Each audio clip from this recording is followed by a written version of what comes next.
Robert Carter would often lie awake at night, staring at the ceiling. His room would be swallowed by darkness, but his mind was loud with dreams. He wanted to be everything: successful, wealthy, respected. But as soon as morning came, he would hit the snooze button. Starting tomorrow for sure. That sentence had become the most spoken phrase of his life. People used to say, "That boy is so sharp, he's going to do something great," and he believed it too. The problem wasn't that Robert was incapable. The problem was, he believed he was special. He thought he wasn't built for hard work like ordinary people. Time passed. Friends moved ahead. Some fell, some got back up.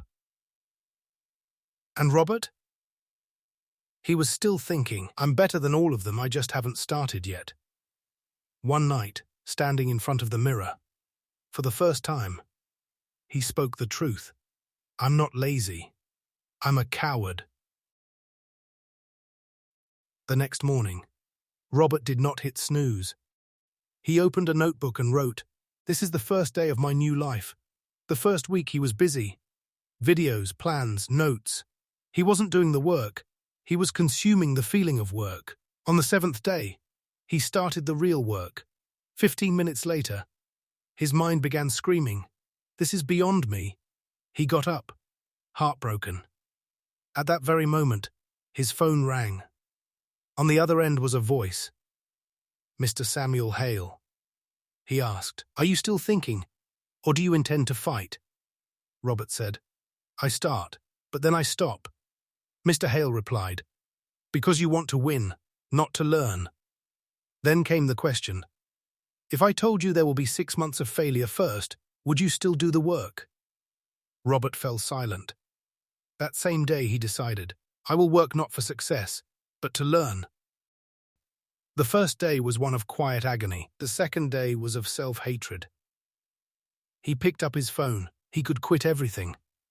But instead, he cried. "I'm not special. I've just been running." It was the death of his ego. On the third day, Mr. Hale said, "Being empty is not bad. Being empty is the beginning." Then came that line, "Ambitious but lazy people don't want success. They want an identity." Robert understood.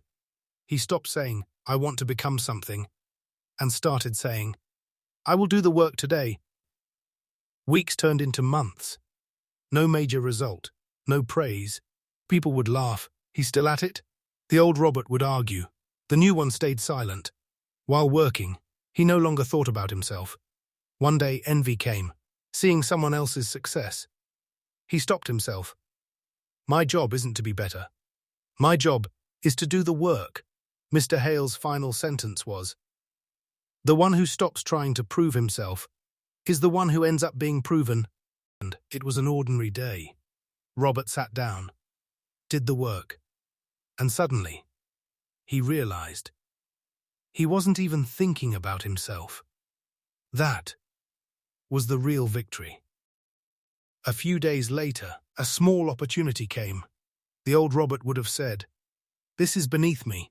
The new Robert said yes, slowly. People began to say, "He doesn't stop." In their final meeting, Mr. Hale asked, "How does it feel now?" Robert smiled. "Before I wanted to become successful. Now I just do the work."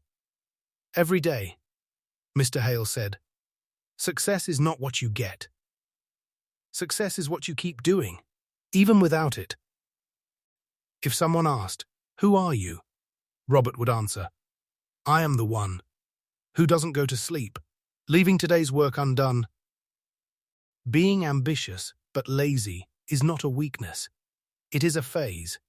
And whoever gets past this phase doesn't make noise. They just move forward.